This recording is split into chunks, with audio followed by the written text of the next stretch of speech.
My daughter Danielle D'Souza Gill is starting a new TV show of her own.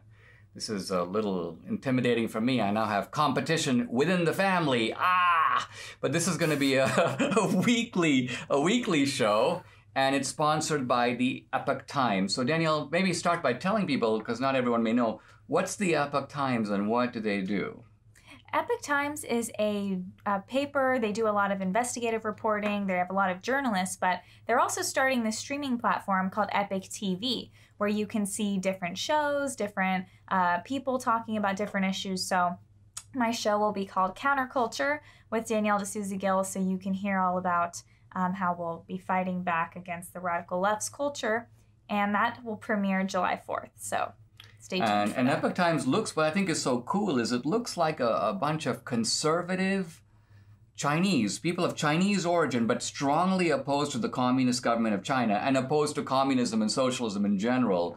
And they're putting out their messages, not just in America, but they're putting them out in Hong Kong. They're trying to get behind the walls in North Korea. They're trying to get behind the walls of China. So I really commend what the Epoch Times is doing, and it's really cool. They're expanding their TV platform, and you're going to have your own weekly show. So congratulations, that is super cool. Sometimes we have conversations and I think, oh, wow, it'd be kind of fun to put those on the show. But of course, we're talking in the car or talking as we're sipping our Starbucks. So I thought it'd be interesting to put the ball in your court. But not always Starbucks. Not always Starbucks. That's we true. don't want to promote Starbucks.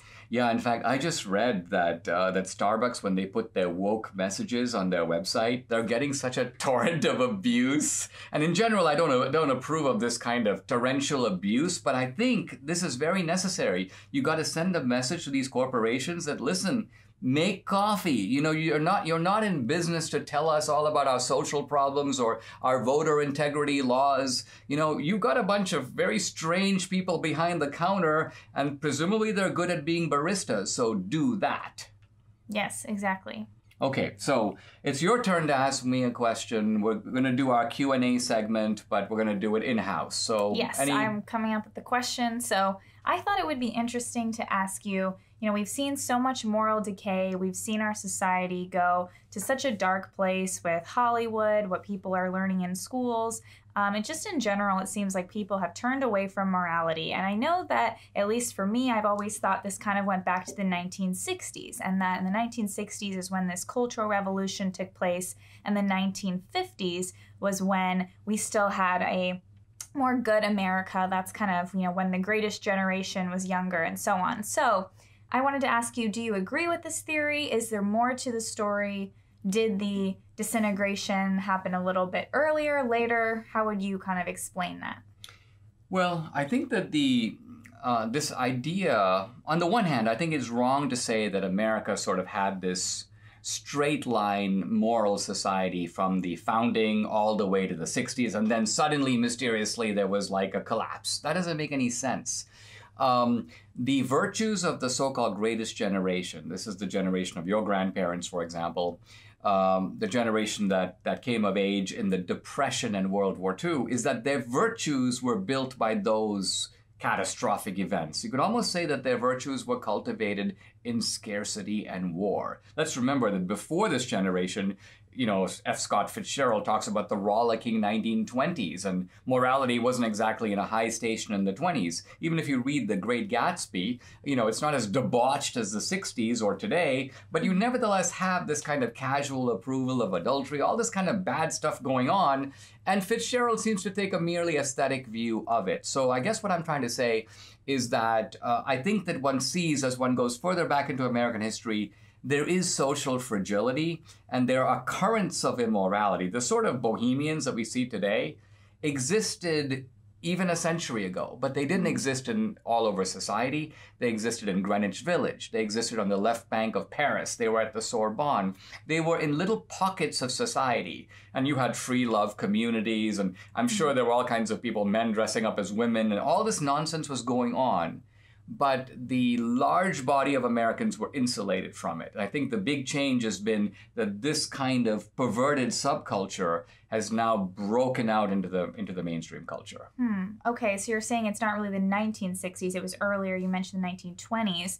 What would you say happened maybe if we go back previous 100 years to 1860? What happened between 1860 and 1920? Because it seems like when you look at history back earlier, maybe even 1760, 1860, those kinds of things, I think were pretty unthinkable from what we've seen, even in a smaller subculture. So what kind of happened between 1860 and 1920 to where you even see women's clothing change so much? People used to wear, huge dresses and stuff. In 1920s, there's the flapper outfits and so on. But basically, what happened between those times to lead to some of this change in morality?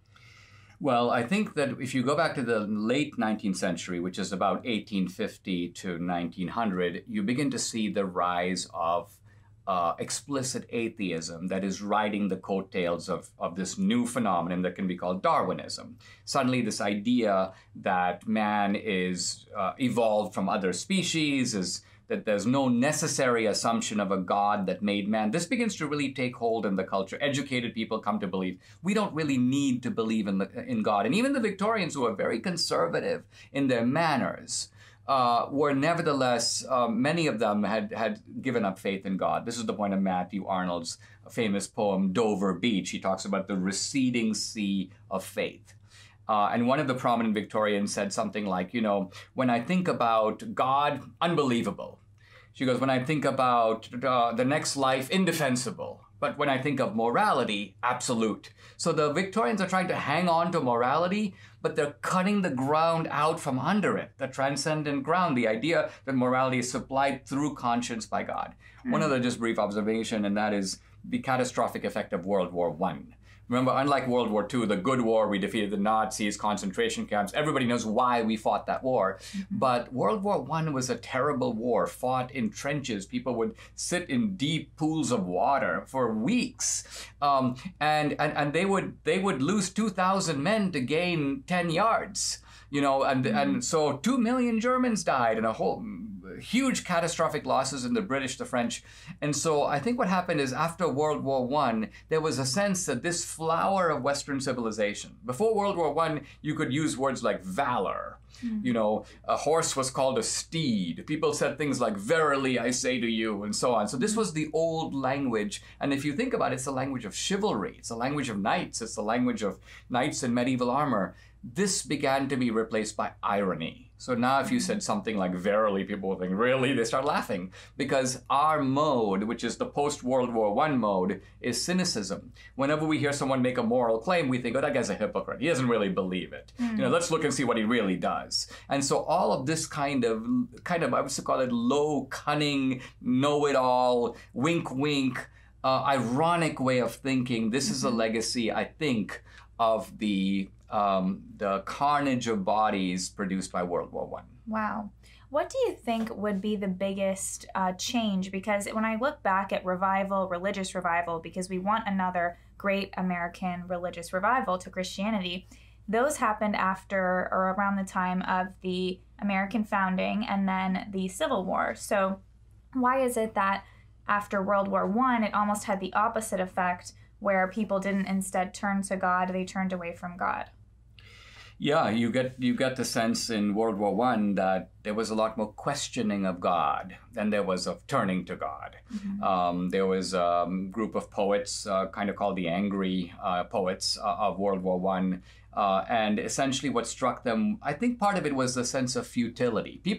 Nietzsche says people can endure great suffering if there's meaning attached to it. But if there's no meaning to it, what am I fighting for? An archduke was assassinated in Austria, and here we are, millions of us getting slaughtered by the bushel.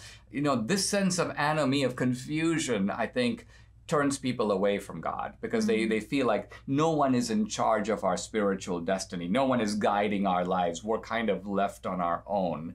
Shakespeare is sort of like flies to wanton boys are we to the gods. They use us for their sport.